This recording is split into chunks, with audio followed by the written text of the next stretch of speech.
Bottom line impact inspection automation case studies from 4 industry giants. It's my honor to welcome Ariel Avitan, Chief Commercial Officer and co-founder of Percepto, and he will introduce his lineup of impressive panelists. All over to you, Ariel. Thank you.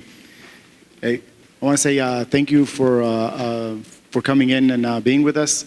And today's panel is going to talk about autonomous inspection and how does it impact critical infrastructure around the U.S. And we also have some very exciting news on the regulatory front that also impacts the way we do things in critical infrastructure. So my name is Ariel. I'm one of the co-founders at Percepto, and I'm the Chief Commercial Officer. And with me, I have thought leaders and champions in different industries. And I'm very happy to have Chris with us from the FAA, which is a great addition to the group. So I wanted to start with a first question, Chris, for you. You and your waiver team have recognized the value of infrastructure inspections, and you have been instrumental in working with companies to find common sense beyond visual and outside regulatory solutions that do not require rulemaking. Can you talk a little bit about the approach that you guys have for infrastructure inspections, and can you share the agency's latest thinking when having the latest waiver in mind? How much time do I have? Go for it. I'll steal the next session. I'll try to be brief. With regards to the infrastructure inspection, it kind of started last year when we came to this particular conference. My team of about 5 people had not been to one of these conferences before. So coming here and actually interacting with the industry, hearing their complaints, listening to what their concerns were, and maybe talking to us about some of the solutions. And I know we had sat down with you at your booth, Ariel, for about 45 minutes while we ran through all the aspects of your equipment. So what we took away from Xponential was we need to do a better job. And so we started looking at all the risks. And so we started taking a really risk-based approach to this. So we went out to Virginia Tech, asked them for some data. We asked some other people for some data, and then we tried to come up with, and we paid attention to the BB-Loss ARC because the BB-Loss ARC came out, I think, sometime after that. And we started putting together scenarios that would probably benefit the community and where that starting point would be.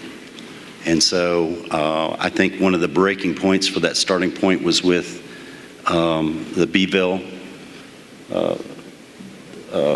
waiver that was applied for.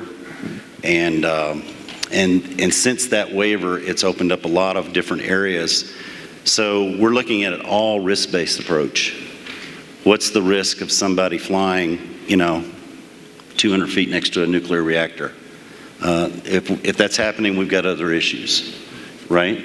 So I think that's probably where we're looking at it. And we're asking the industry to actually push us more into forward thinking so we can kind of stay ahead of the curve about getting all of these waivers out for these particular operations.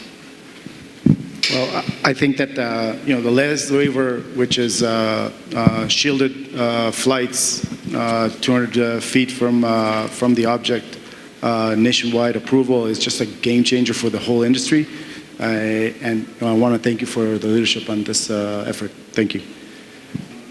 The first the first question I want to have is just to make sure that we're all aligned. Is how long have you been using drones for inspection, and what are you doing? What are you using the drones for? We'll start with Heath. Yeah, so good morning, everyone. Heath McLemore, Florida Power and Light. I'm the flight operations manager, so really anything under Part 107, under 55 pounds, really rolls up under my team for daily flight operations, as well as our training program that we've established in-house, too, that goes beyond just your typical 107 training and certification. So again, we've been, our program really started in 2016 out of, disaster hurricane response. So 2016, 2017 is really when we started, discovering what could this technology, these tools start using for us. Fast forward to today, we're running anywhere from 400 to 600 drone flights a day across, not just in Florida, but across the U.S. under our parent company, NextEra Energy Resources. So quickly growing, the team's quickly growing. We're continuing to learn new things every day as we continue the path of the waivers and the future of highly autonomous drone operations. But again, that's kind of my intro. Great. Mike? Thanks, Heath. Good morning. My name is Mike Hull. I'm with Vistra. We are a large IPP power producer, retailer in the United States. My role is Director of Technology for our fossil assets and our solar storage. For about 3 years, we've had a drone program exclusively on the fossil side, so coal plants, gas plants, primarily doing pre-outage inspections, just looking for maintenance activities that would need to be done. Nothing very revolutionary. We also use it in our mining side to do pit progressions. But it's with the solar and bringing on utility solar sides is where we're starting to see the expansion and growth that we're going to talk about here today. Dan. All right, good morning. Danny Allen, ConocoPhillips, located out in the Permian Basin. Do we have anybody know what the Permian Basin is? We got a few people. That's going to be western Texas, southeastern New Mexico. I lead the geospatial intelligence team. We've been using drones for about 5 years now. We kind of started using drones for photogrammetry, try to see things. If you guys are familiar with Google Earth, you look on Google Earth, it's not there. If you built a facility, it might not show up for 2 years.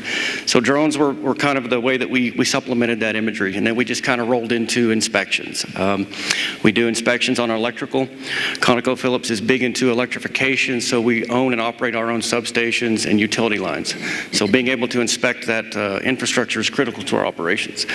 We kind of rolled into facility inspections, tower inspections, and now we're doing fugitive emission inspections. And so that's how we kind of utilize drones. Hello, I'm Tim Shanefield. I'm with Koch Ag and Energy. We make fertilizer. We're part of the larger Koch Industries. We have been using drones for about the last 3 years, 2.5, 3 years. We're a continuous process chemical industry, and we use it for what we refer to eliminate the 4 Ds, the dirty, dangerous, difficult, and disinteresting work that the men and women that are out in our plants have to do on a daily basis. And that's everything from battery limit blind inspections during turnarounds, lay down yard inspections, security rounds. We also, in addition to Percepto, we use a host of other drones for confined space work and a broad range of different things. And so we've been, like I said, started about 2.5 years ago, and it's just getting more and more a part of our life. Sounds good. And I think the next question is, you use drones for a while, right? On different kinds of use cases, and when the autonomous capability came in, what is the main shift that you saw? Like, what are the first things that you looked at and said, okay, this could be something that can change, what we do today? Well, the autonomous aspect is enormous because, as with a manually flown drone fleet, you have dedicated licensed pilots. The autonomous side has really freed up a large chunk of that 4D work to just be scheduled work that we can then it's all pre-programmed, and it goes and it flies and it accomplishes those missions. And then when we have one off, we can go either take our manual drones or we can manually fly the Percepto drone. So to me, that's been big because most of our folks at our plants have their day job, and drones typically is something that they do on the side. This lends itself to that because it's out doing a lot of the work. They're receiving the reports through the AIM system, and the values being generated that way instead of people just having to be fully dedicated to being in a drone program and doing it. Now, that being said, the more we use drones, there are people that are spending more and more of their time doing it, and part of the joy that they have is playing and programming and maintaining the Percepto system as part of it. Yeah, I kind of wanted to increase our operational efficiencies. As you mentioned, we do a lot of this stuff manually. We're collecting a lot of this data with the drones. It's not actionable. We go out, we spend all the time collecting this information, and then we give it to the teams to review, and they just don't have the time or the capacity to review it. So this was more along the ways of optimizing efficiency, being able to give that data back to the business and make actionable insights. It's a great point. Capturing images via drone, no matter how well it is, if it doesn't lead to getting it fixed in a timely manner, you haven't added any value yet. So great point on the software side of this.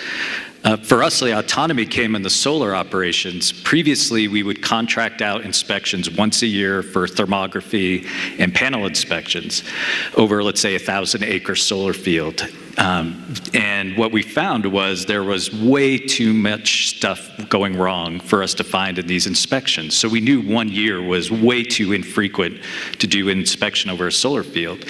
But our contractor said, great, we could do it 4 times a year for 4 times the cost. And that's not going to work. So autonomy allows us to flip the model of how you cost out an inspection on that. Yeah, a lot of the same for me. Again, we started in 2016, like I say, discovery. There's, 3 phases, I think, on the path to autonomy. 2018, we really started operationalizing how we use drones, more specifically for overhead equipment inspections, lines, poles, equipment like that. But really, I come from the power plant control room background too, so we're always looking for ways to automate and replace, redundant tasks. And this is now, to us, becoming just something that daily, repetitive, redundant. What can we do to replace that with some sort of automated task? And when doing that, you also, with automation, you can, increase safety, because if you're taking a lot of the human element out of that, which again, especially in the aviation world, whatever we can do to eliminate the human element, the human task involved with a safe operation is going to make that operation much more safer. Also, on our path to automating a lot of this is, well, now we're able to potentially reduce the number of participants. A lot of our operations today, for what I call crewed flight operations, we're doing it's always a team of 2 pilots, but if we go, to a BV loss type of operation, well, there's always going to be adding more and more people to it, to a certain point where it doesn't make sense. A business case, we can't have 4 people doing something that used to take 1 person just to go drive and do it without a drone. So really the next phase in our process is, automating that and using drone-in-the-box systems and other technologies that are out there today are helping us, create that next path forward to, improving the way we do business and improving the reliability that we provide to our customers as well. Can I answer? Sure. I got a little input on that. So from the FAA's point of view, we like the autonomy. We have found that the autonomy gives us a better efficiency, especially with the DAA aspect of that. Mm-hmm. So when we look at that, and we look at some human that's going to have to make a decision, to me that adds time to it. So the autonomy cuts that time down, which makes everything more efficient. And for us, that's a good thing.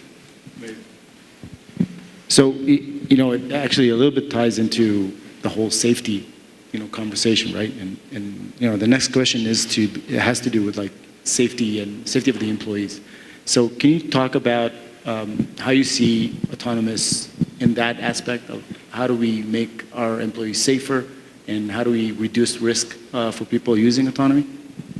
Yeah, so again, it's hard you can't put a price on safety, but again, it's always the front of what we do every single day. We have a saying, 0 today. You have an expectation as an employee to have 0 injuries. And what can we do to eliminate any risk involved and reduce the risk of any employee injuries? So again, go back to today's and what we've done in the past is you have 2 pilots there. It could be on the side of the road. We have some busy areas, Miami, Fort Lauderdale, certain areas. Putting 2 pilots on the side of the street and then flying a drone for that, there's a lot of risk involved, not just with the traffic and drivers today, but residents, customers that are walking sidewalks. There's a lot of risk involved with that and having those interactions.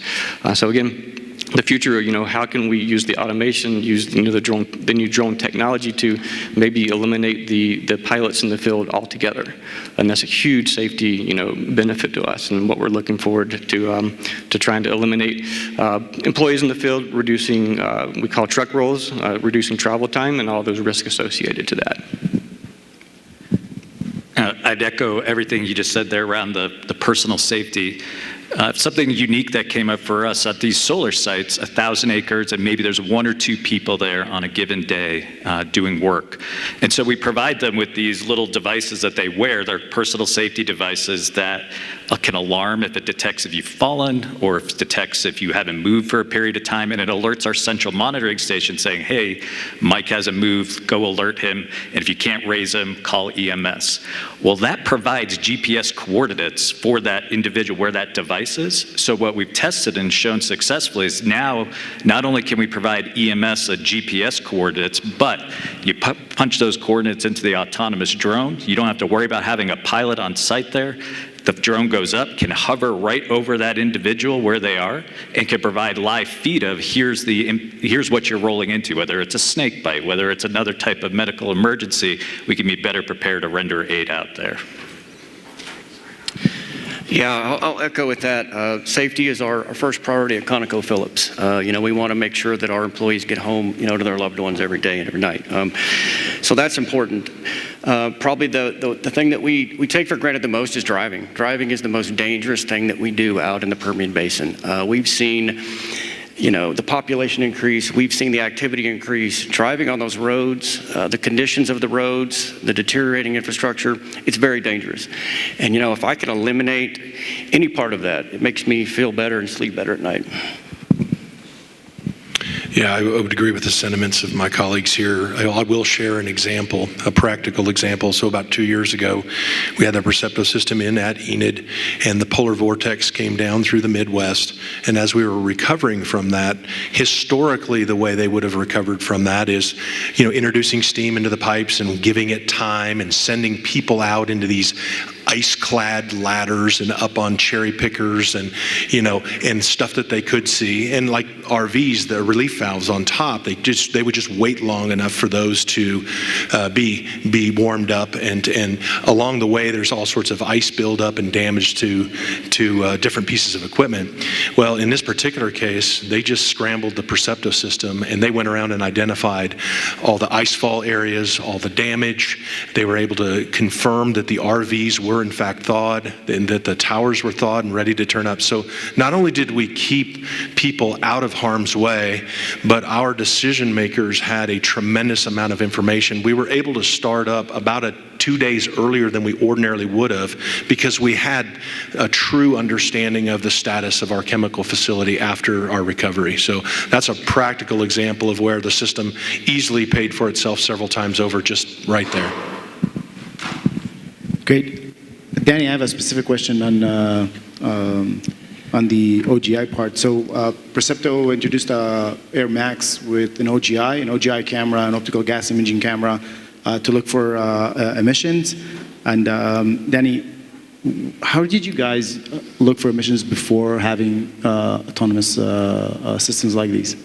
So this is a manual operation. You send a pilot out to the field with a drone, with a payload, an optical gas imaging camera. They physically have to set everything up, do their safety procedures, cool the camera, do those inspections manually. We can get about 8 sites a day, maybe, if weather barring, and also the distance between the sites. And then the manual aspect of that is now you still have to go back to the office. So you're driving back to the office, you're uploading that data, and now you introduce a whole other aspect of reviewing all that data. So we're looking at about a 3-day time span before we can inspect something and give a report. And now with these systems in place, what do you see as the main value of the autonomous part having an OGI camera inside? It's all about consistency and actionable information. We're able to generate those reports, give those reports back to the team the next morning, and they can go and do the repairs. Thanks. Heath, question to you.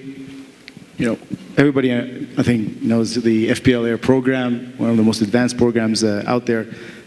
Why is autonomy so important for you guys at FPL? How does that move the bottom line for FPL? So again, like I kind of talked a little bit before, the next phase of our program. How do we take this solution now that we're getting further along in the waiver process to, blow this out, across our entire network? We're currently working on what we call the substation drone in the box program.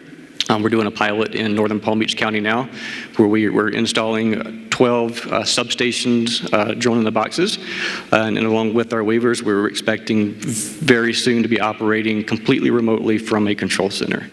So it's huge value to what we do, not just for blue sky inspections. We're going to be able to fly these feeders more frequently and start using the AI, the change detection models that can come with that. Again, I go back to removing the human element. Using an automated drone, we can fly the exact same feeders and get the exact same pictures every single time, where you can't do that with 2 or 3 different pilots. You're never going to get that solution. But again, on the restoration side of the business too, is really trying to integrate these automated drone systems and how we respond to customers' outages when they occur.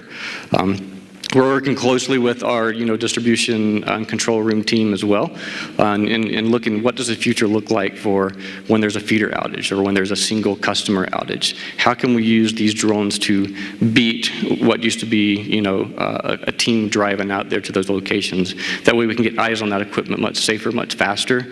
Let's see if it's a tree down, is it vegetation, is it, just a single pole, is, trying to find those items that we can see from the air and visually before we can actually, send crews out to that.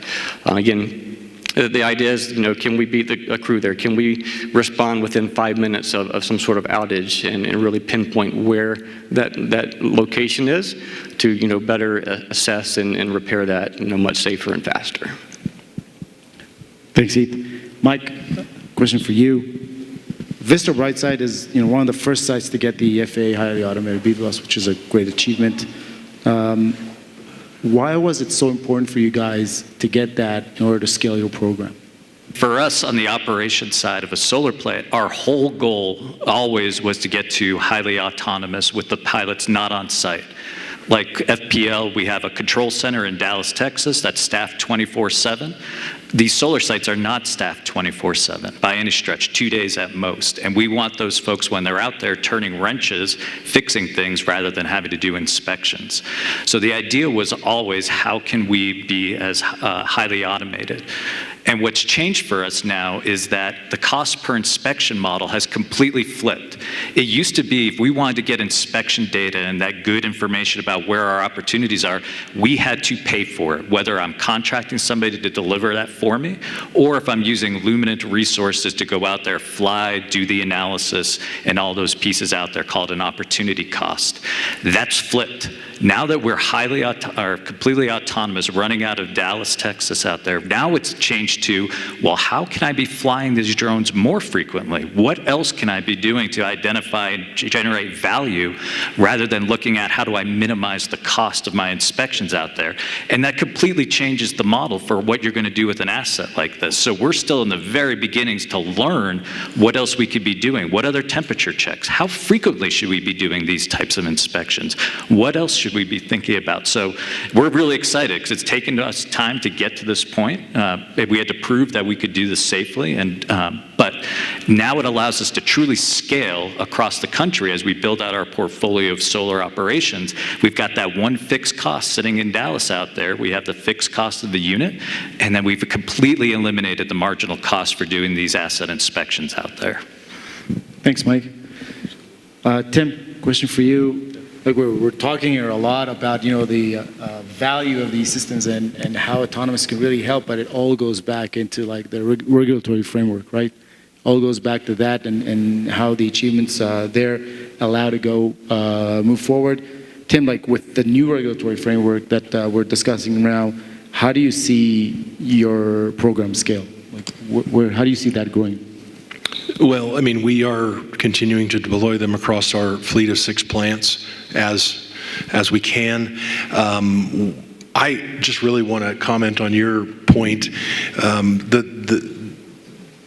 The concept, the flip of the concept of cost to value is huge.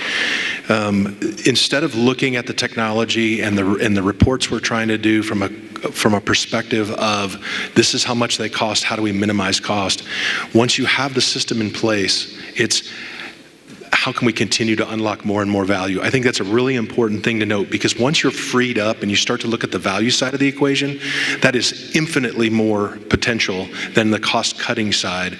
And the automation and the BV loss has helped us, and the regulatory framework has freed us up to start looking for more and more value opportunities. A couple other things I just want to note. I think it's important to note that the value that we get from the driving insights and driving action is not just the drone. It's really primarily centered around the AIM system. So all of our data from all of our drone flights, whether they're Percepto or not, is stored in our Percepto AIM system. And we're receiving insights and reports being generated out of that system. So I just want to highlight, it's not just the drone in the box, it's as much about the software and the ecosystem that is helping us garner value. And we're continuing, again, looking for opportunities. We were just speaking this morning about trying to get this at our Dodge City site. And so that's what I got to say. Thanks, David. You know, we're talking here a lot about value versus cost, right?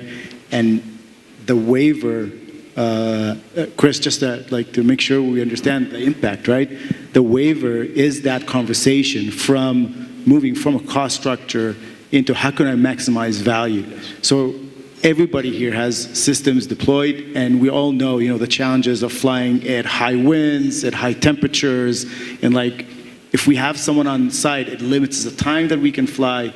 Now with the ability to remotely operate the system, we can fly when we can fly in order to provide the value on a constant basis. And I think that's a main shift, because now companies out there can start looking at the value that they get at the end. What is the report that I'm getting, or what is the change or anomaly that I'm looking for, and not talk about more technical things like battery time or I don't know, size of props or stuff like that. Yep, no, I agree. So we have time for 2 more questions? Okay, so we have 2 more questions. One question for the panel. Everybody here has a drone program, which is amazing on its own, okay? Some of them are very advanced, some of them are on the way to scale.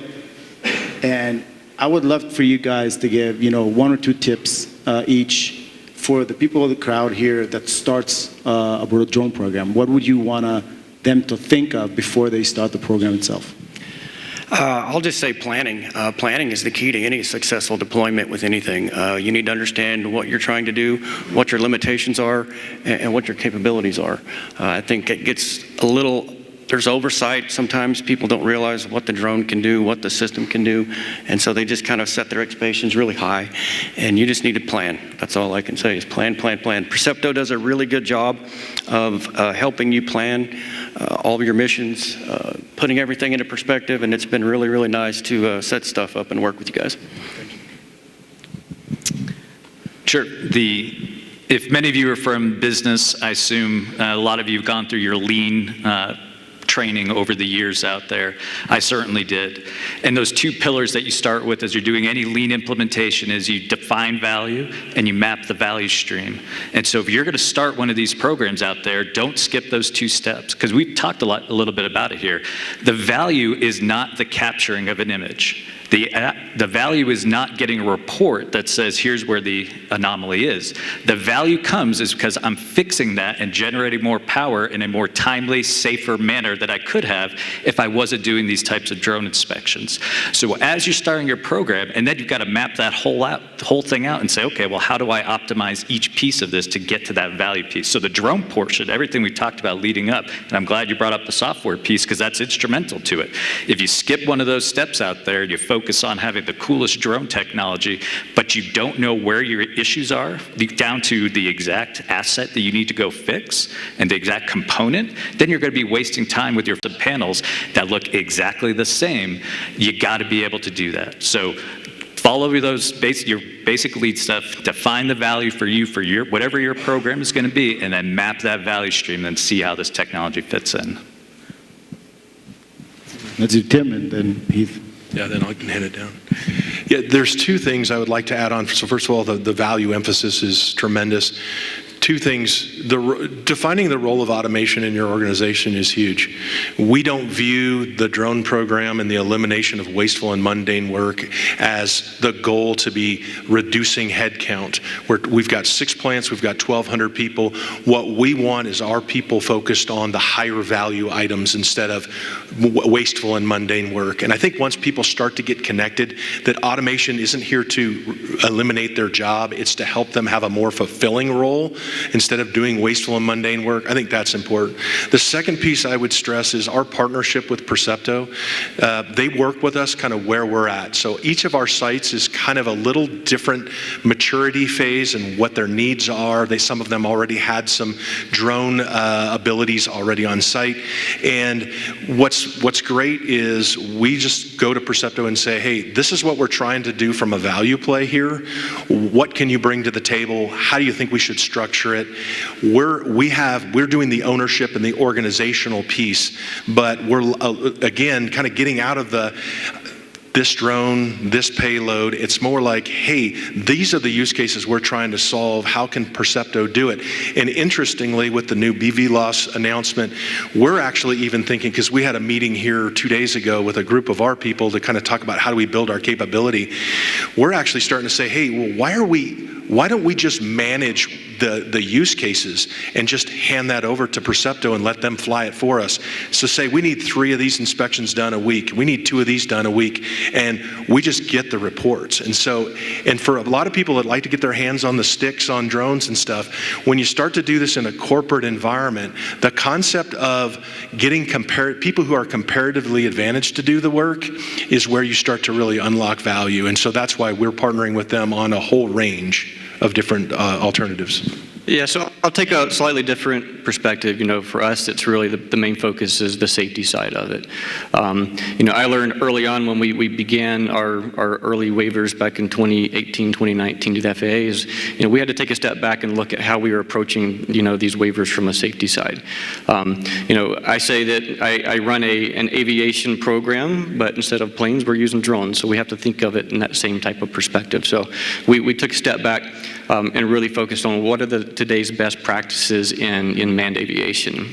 And how can we basically replicate that for drones in a lot of ways? And that's what we've done is, we've created our safety management system, our SMS, our training, our documentation, our processes and procedures, because that's helped us set the baseline that we've been able to build everything on top of that. Because again, when I go to apply for a waiver, well, the technology, how that works is one big piece, but he's also going to ask, well, what is your safety side? How are you meeting the safety side, and the requirements that the FAA is really familiar with. So that's really, the baseline I would always, I always recommend is, start with a pilot's perspective, Part 61 pilot's perspective, and building your SMS, your safety program from the ground up from there. Thanks, Heath. Okay, last question for Chris, because it's an important one. Where are we headed with the regulatory vision, and what can the critical infrastructure industry look forward to moving forward? I don't know. You told me that before. Okay, so that's kind of the answer, seriously. As far as shielding operations, I don't know where we're headed. I kind of have an idea of where that ceiling would be and where we reach a point to where we would say, okay, so we've kind of maxed this out. We need to go and take the next step to the next level of technology. We're moving, and this is groundbreaking here, and you're not going to believe me, we're moving faster than the industry on our approvals. So we're actually writing approvals and update to those approvals before the operators can actually start operating on the first approval. Because we're looking at all of the data that's coming in from all the industries like yourself, some feedback we get from research and development, and just a lot of common sense. And we've kind of taken a common sense approach to a lot of it. Why are we even questioning some of these things that we question? So the answer is, I don't know. We're moving, like I said, we're moving very fast. We've already approved since I was at Xponential last year, we've already approved 4 radar systems for use for DAA. And we had never done that before in such a short amount of time. And that's from scratch to approval. We've already done 4 this year. We've done 2 approvals for the acoustic systems. I know I've got 2 out there somewhere. And I've got 4 approvals out for visual systems out there somewhere. And I know there's going to be upgrades to those. So we're constantly looking at the data. And here's another approach that we're going to ask for data when you come back for a waiver. We've been ignoring that for so long that we realize that it's actually hurt us. So we're going back out to the people that we've issued waivers to, and when they come back to us and say, hey, we want to upgrade to the waiver and start doing this, okay, that's fine, but we want to see some data. We want to see your missteps. We want to see things that went wrong. We want to see all of the data, good and bad, because it allows us to quantify what I'm doing for everybody else. And it quantifies me, and when somebody says, well, why did you make that decision? Well, then I have all of this data to stand on. And I think that's probably more important, that we have that relationship with the industry very closely, and we have that constant conversation back and forth about what you're doing and what you want to do. I'm not closed to anything. I'm sorry, I'm gonna bloviate a little bit. But I'm not opposed to anything. Come to me and challenge me with a waiver. Challenge me, tell me what you want. Because I'm not gonna say no right off the bat unless you write me a waiver that says, my girlfriend bought me a drone and now I'm gonna do some work on it. No, sorry, let's try again. But if you come to me with a common sense approach and a good concept of operations that makes sense, I'm very open to that. So that's where we're headed. Okay. So look, we are going to wrap this up. I want to say thank you to everyone. Tim, thank you. Thank you, Danny, Mike, Heath. Special thanks for Chris for joining us. I think that the new waiver canopy, right, really enables us to move to the next step, right, of getting that value and not look at the cost. I think that's the main topic that we got from here. Happy to hear from Chris that we're open to, to any other waivers while they're logical and have a baseline out of it.